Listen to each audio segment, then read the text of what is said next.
folks, this is Roger with Aquaponics. Just want to look at the two different ways to plumb your exit pipes and your inlet pipes for Raftmaster. And what I've drawn here is just a couple of 4x6 Raftmasters depictions. They're not they're to scale, but they don't have the framework. So the first one we want to look at is here on the left. This is going to be where we exit through the sidewall, and just bear with me while my camera work is not perfect yet. What we would do, and this is a 3-inch pipe, so we've got a 3-inch bulkhead, and this is the lip of that bulkhead, that dome lip. When you go through your liner, you'll have the dome lip, and then you'll have between that and the liner your silicone washer, and then on the outside, we didn't draw it, is the threaded side. This would be your threads coming out, and then the pipe would fit inside of those threads. Or if you've got a screw-in thread, we like to use the slip, that way we can just slide it right in. But you can always use a threaded bulkhead fitting and thread that stuff together if you like. Now, as far as setting this for the height, and again, this is 3-inch, you'll want to set it to where the very lowest you want your water to ever be, if your water pump shut off, would be the bottom of this pipe. Alright, now if you're here and you decide, you know what, that's too low, you can always put a little extension pipe here that sticks out, put a 90 on it and 90 up, and make that your water height that you want to have be the lowest. Just remember, anytime you turn up into this, you're starting to get into where your raft is going to be. So just keep that in mind as you put this together. This is the way we plumbed ours. Our actual Raftmaster here at Aquaponics is plumbed this way.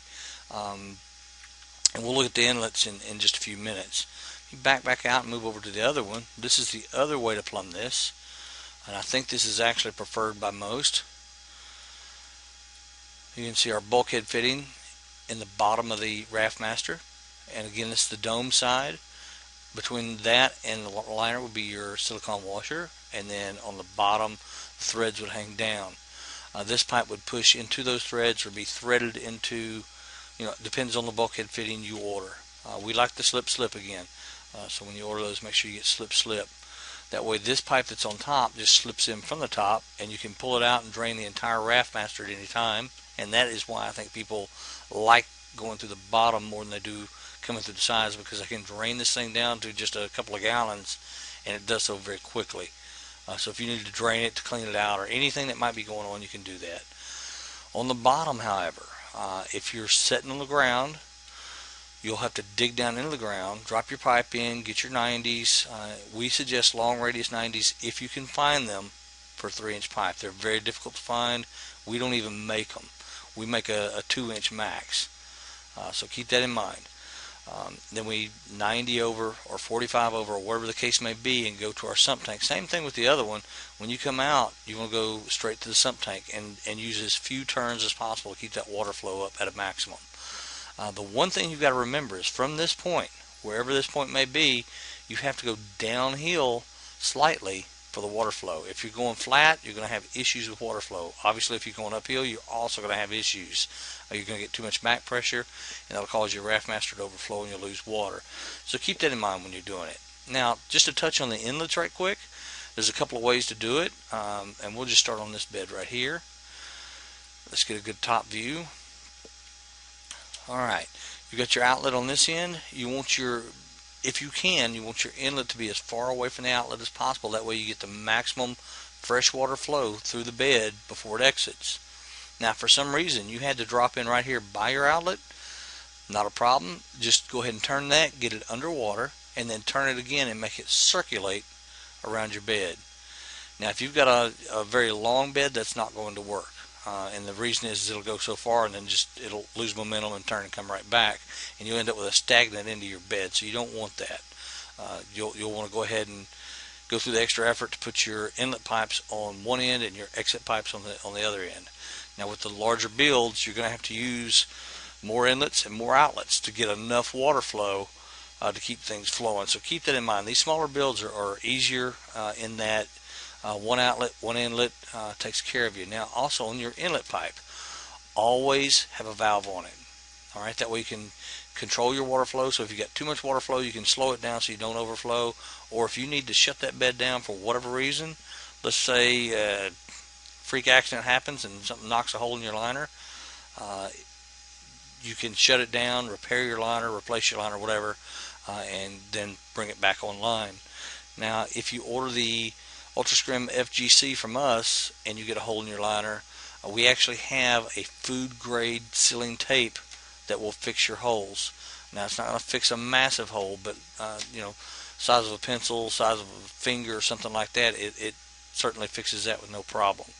We've actually tested that by purposely making holes.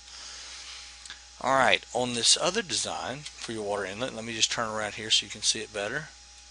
It's the same idea.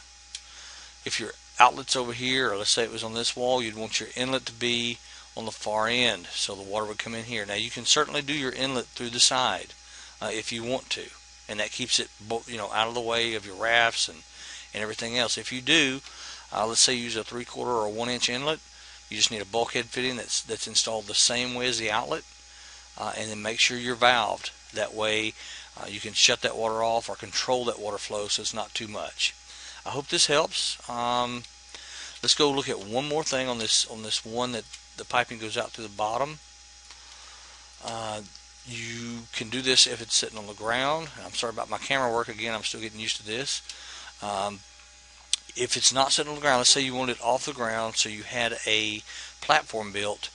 Don't just go in here and put some bricks to hold up the framework. Don't put in 2x to hold up the framework. Whatever you build for your platform, go ahead and laminate over the top of that with a piece of plywood. Make it solid. It doesn't have to be the heaviest plywood. 1/2 inch is plenty. 5/8 is probably overkill. 3/4 is way overkill. And the reason for that is you don't want your liner to sag between the framework of the Raftmaster. The reason for that is it will put stress on the liner.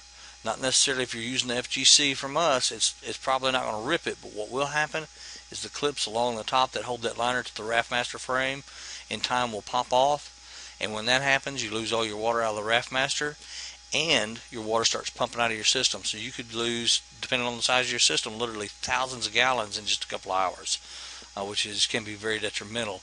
If your pump is in your fish tank, you may kill all your fish. So you got to keep that stuff in mind. Don't go in here and haphazardly throw something together. Make sure you do this right. That way you can avoid those problems down the road. Now, as far as this coming loose, the reason we know is we actually did it. What I built to set ours on, I didn't do solid the first time, and after a couple of weeks of stress of the water being on the liner, it pulled the clips loose on one corner, and all the water drained out of that. All the water drained out of our sump tank because that's where our pump is. Our fish were fine, but we lost all of our nutrients in the system. We had just put in our 3-week nutrient dose, so we lost that. Had to refill with fresh water, so it was probably 500 gallons that we had to replace all at once. Anyway, so keep that stuff in mind, folks. Do this stuff right. Don't do it haphazard. Don't cut any corners because you'll regret it later, I promise. Anyway, if you have any questions, catch us at Aquaponics@gmail.com or on Facebook at Aquaponics or on our website, Aquaponics.com/store. You can contact us through that as well.